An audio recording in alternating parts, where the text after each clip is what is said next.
राधे राधे दोस्तों, जय श्री कृष्णा। आज हम आपको सुनाने जा रहे हैं श्री बृहस्पतिवार की व्रत कथा। भारतवर्ष में एक प्रतापी और दानी राजा राज्य करता था। वह नित्य गरीबों और ब्राह्मणों की सहायता करता था। यह बात इसकी रानी को अच्छी नहीं लगती थी। वह ना ही गरीबों को दान देती और ना ही भगवान का पूजन करती थी, और राजा को भी दान देने से मना किया करती थी।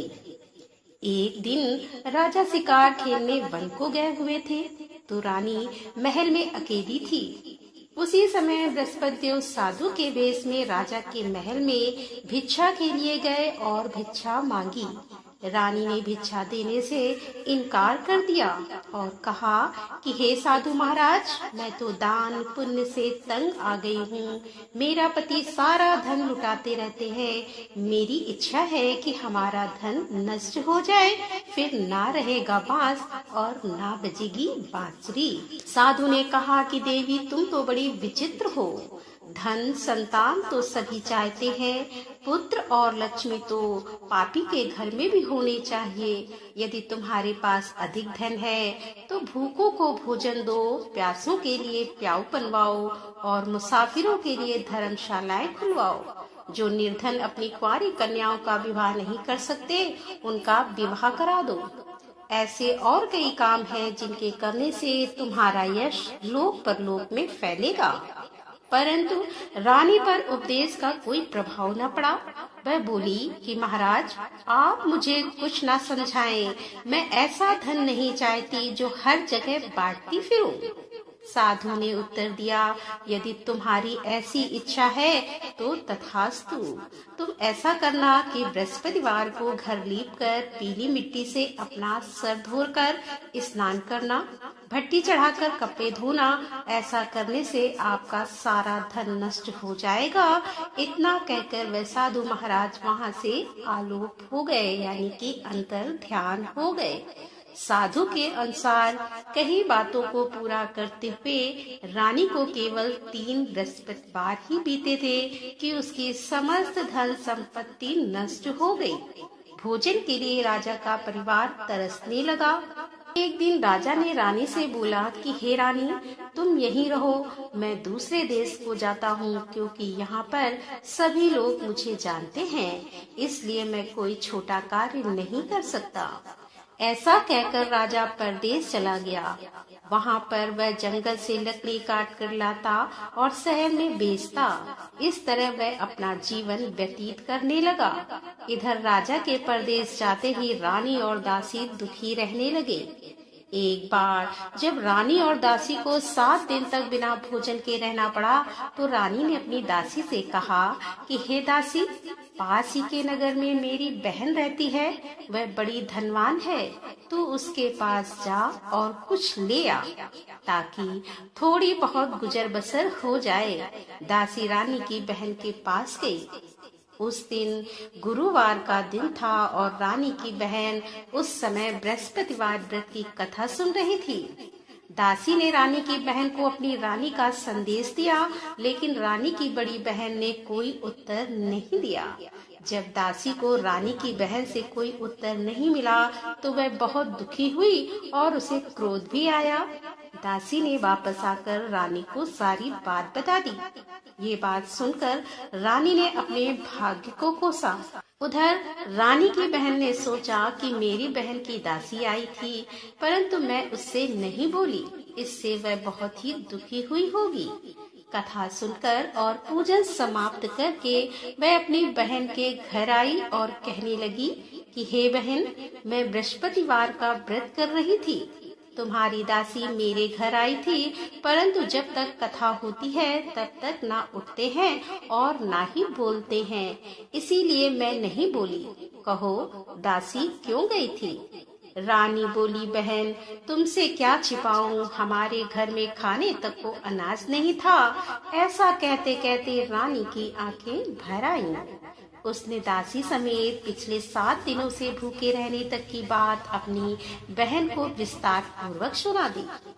रानी की बहन बोली, देखो बहन, भगवान बृहस्पति देव सबकी मनोकामनाओं को पूर्ण करते हैं। देखो, शायद तुम्हारे घर में अनाज रखा हो।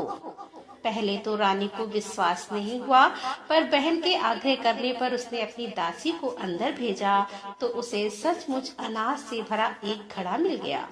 यह देखकर दासी को बड़ी हैरानी हुई। दासी रानी से कहने लगी कि हे रानी, जब हमको भोजन नहीं मिलता था, हम व्रत ही तो करते थे, इसीलिए क्यों ना इससे व्रत और कथा की विधि पूछ ली जाए, ताकि हम भी व्रत कर सके। तब रानी ने अपनी बहन से बृहस्पतिवार व्रत के बारे में पूछा। उसकी बहन ने बताया कि बृहस्पतिवार के व्रत में चने की दाल और मुनक्का से विष्णु भगवान का केले की जड़ में पूजन करें तथा दीपक जलाएं, व्रत कथा सुने और पीला भोजन ही करें, इससे बृहस्पति देव प्रसन्न होते हैं। व्रत और पूजन विधि बताकर रानी की बहन अपने घर को लौट गई। 7 दिन के बाद जब गुरुवार आया तो रानी और दासी ने व्रत रखा। घुड़साल में जाकर चना और गुड़ लेकर आई। फिर उसने केले की जड़ तथा विष्णु भगवान का पूजन किया। अब पीला भोजन कहाँ से आए, इस बात को लेकर दोनों बहुत दुखी थी। चूँकि उन्होंने व्रत रखा था, इसीलिए बृहस्पति देव उनसे प्रसन्न थे। इसीलिए वे एक साधारण व्यक्ति का रूप धारण कर 2 थालों में सुंदर पीला भोजन दासी को दे गए।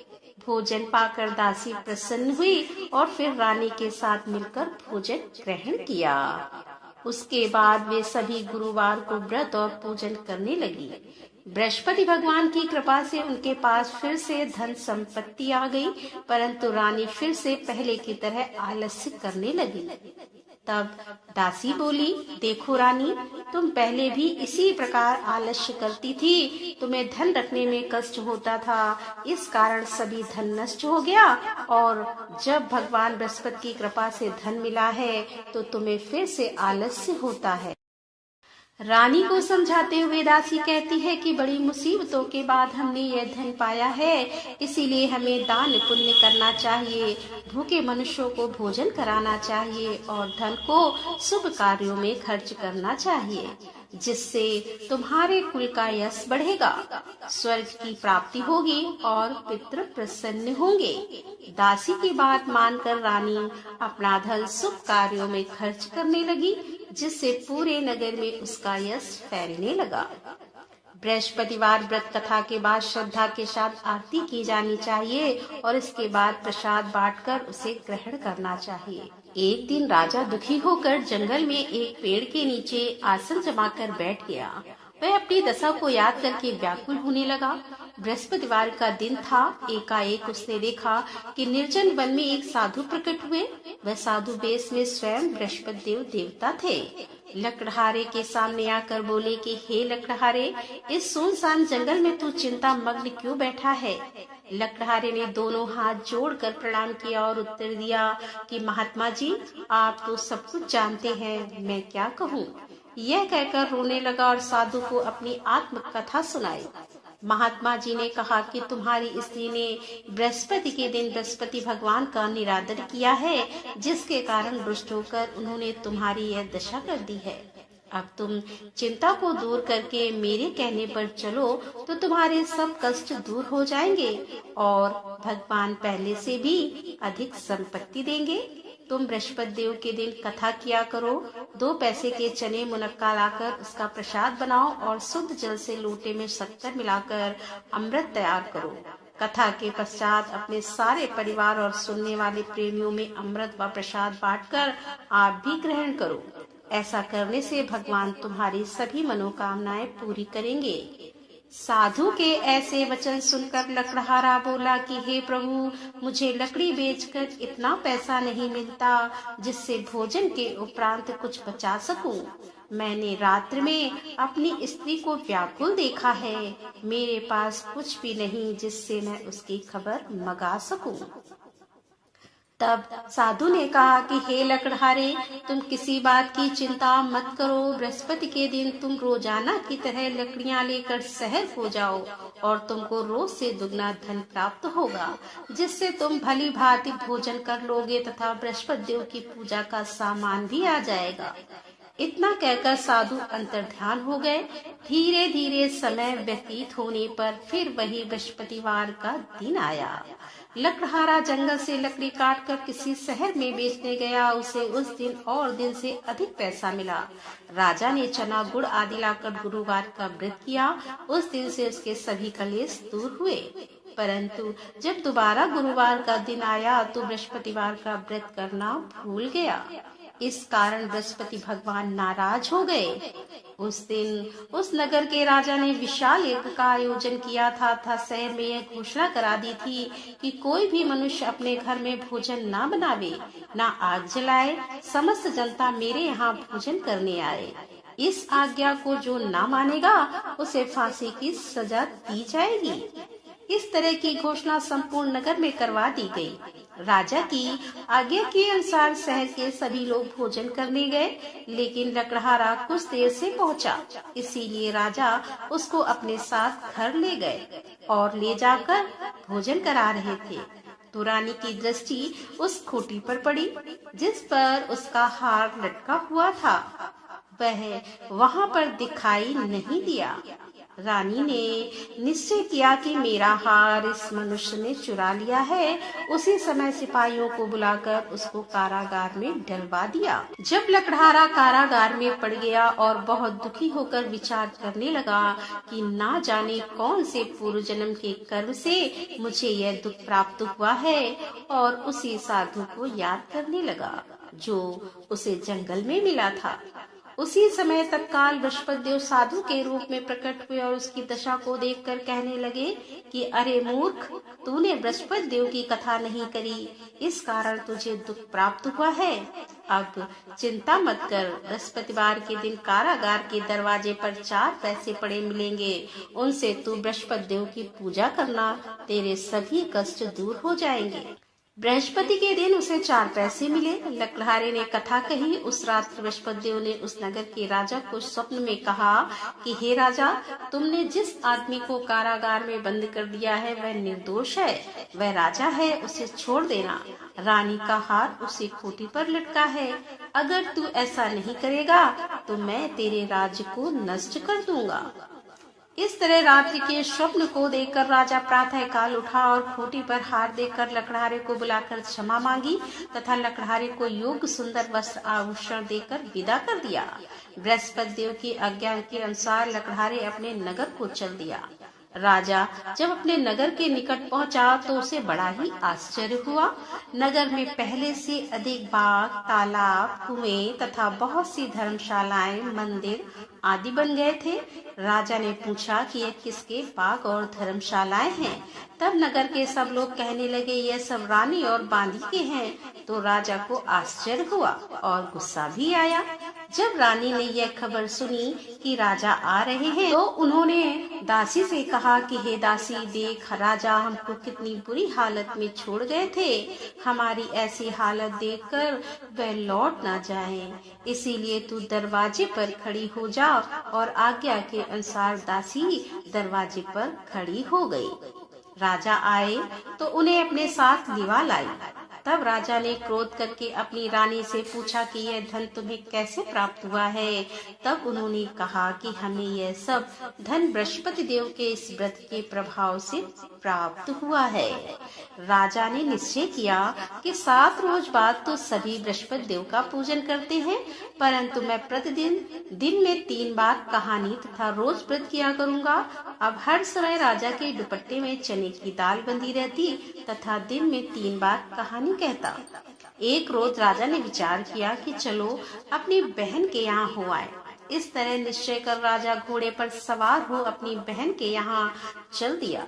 मार्ग में उसने देखा कि कुछ आदमी एक मुर्दे को लिए जा रहे हैं। उन्हें रोककर राजा कहने लगा कि अरे भाइयों, मेरी बृहस्पति देव की कथा सुन लो। वे बोले, लो हमारा तो आदमी मर गया है और इसको अपनी कथा की पड़ी है। परंतु कुछ आदमी बोले, अच्छा कहो, हम तुम्हारी कथा भी सुनेंगे। राजा ने दाल निकाली और जब कथा आदि हुई तो मुर्दा हिलने लग गया और जब कथा समाप्त हो गई तो राम राम करके मनुष्य उठकर खड़ा हो गया। आगे मार्ग में उसे एक किसान खेत में हल चलाता मिला। राजा ने उसे देख और उससे बोले कि अरे भैया, तुम मेरी बृहस्पतिवार की कथा सुन लो। किसान बोला, जब तक मैं तेरी कथा सुनूंगा तब तक 4 हरया जोत लूंगा। जा अपनी कथा किसी और को सुनाना। इस तरह राजा आगे चलने लगा। राजा के हटते ही बैल पछाड़ खाकर गिर गए तथा किसान के पेट में बड़ी जोर का दर्द होने लगा। उस समय उसकी माँ रोटी लेकर आई। उसने जब यह देखा तो अपने पुत्र से सब हाल पूछा और बेटे ने सभी हाल कह दिया। तो बुढ़िया दौड़ी दौड़ी उस घुड़सवार के पास गई और उससे बोली कि मैं तेरी कथा सुनूंगी, तू अपनी कथा मेरे खेत पर चलकर ही कहना। राजा ने बुढ़िया के खेत पे जाकर कथा कही, जिसके सुनते ही वह बैल उठकर खड़े हुए तथा किसान के पेट का दर्द भी बंद हो गया। राजा अपनी बहन के घर पहुंचा। बहन ने भाई की खूब मेहमानी की। दूसरे रोज प्रातः काल राजा जगा तो वह देखने लगा कि सब लोग भोजन कर रहे हैं। राजा ने अपनी बहन से कहा कि ऐसा मनुष्य है जिसने भोजन नहीं किया हो, मेरी बृहस्पतिवार की कथा सुन ले। बहन बोली कि भैया, ये देश ऐसा ही है कि पहले यहाँ लोग भोजन करते हैं और बाद में अन्य काम करते हैं। अगर कोई पड़ोस में हो तो देखाऊं। वह ऐसा कहकर देखने चली गई, परंतु उसे कोई ऐसा व्यक्ति नहीं मिला जिसने भोजन ना किया हो। अतः वह एक कुम्हार के घर गई जिसका लड़का बीमार था। उसे मालूम हुआ कि उनके यहाँ 3 रोज से किसी ने भोजन नहीं किया है। रानी ने अपनी भाई की कथा सुनने के लिए कुम्हार से कहा। वह तैयार हो गया। राजा ने जाकर बृहस्पतिवार की कथा कही, जिसको सुनकर उसका लड़का ठीक हो गया। अब तो राजा की प्रशंसा होने लगी। एक रोज राजा ने अपनी बहन से कहा कि हे बहन, हम अपने घर को जाएंगे और तुम भी तैयार हो जाओ। राजा की बहन ने अपनी सास से कहा। सास ने कहा, हाँ चली जा, परंतु अपने लड़कों को मत ले जाना, क्योंकि तेरे भाई के तो कोई औलाद नहीं है। बहन ने अपने भैया से कहा कि हे भैया, मैं तो चलूंगी पर कोई बालक नहीं जाएगा। राजा बोला, जब कोई बालक नहीं चलेगा तब तुम ही क्या करोगी। बड़े दुखी मन से राजा अपने नगर को लौट आया। राजा ने अपनी रानी से कहा कि हम निर्वंशी हैं, हमारा मुंह देखने का धर्म नहीं है और कुछ भोजन आदि नहीं किया। रानी बोली कि हे प्रभु, बृहस्पति देव ने हमें सब कुछ दिया है, वह हमें औलाद अवश्य देंगे। उसी रात को बृहस्पति देव ने राजा से स्वप्न में कहा कि हे राजा, उठ, सभी सोच त्याग दे, तेरी रानी गर्भ से है। राजा की यह बात सुनकर बड़ी खुशी हुई। 90 महीने में उसके गर्भ से एक सुंदर पुत्र पैदा हुआ। तब राजा बोला कि हे रानी, स्त्री बिना भोजन के रह सकती है पर बिना कहे नहीं रह सकती। जब मेरी बहन आए तो तुम उससे कुछ मत कहना। रानी ने सुनकर हाँ कर दिया। जब राजा की बहन ने यह शुभ समाचार सुना तो वह बहुत खुश हुई तथा बधाई लेकर अपने भाई के यहाँ आई। तभी रानी ने कहा कि घोड़ा चढ़कर तो नहीं आई, गधा चढ़ी आई।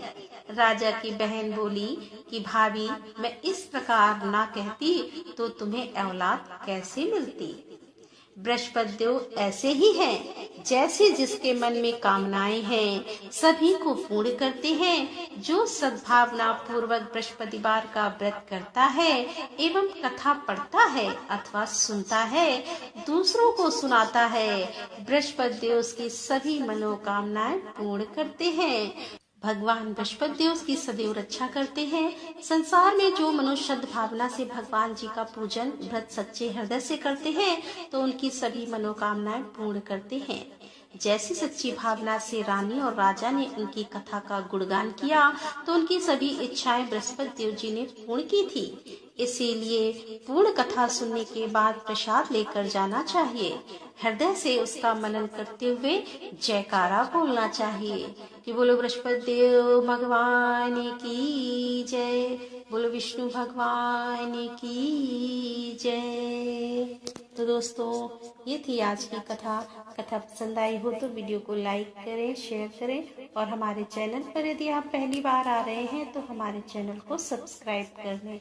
तो मिलते हैं अगले वीडियो के साथ, तब तक के लिए राधे राधे। जय श्री कृष्णा। हर हर महादेव। जय भोलेनाथ की।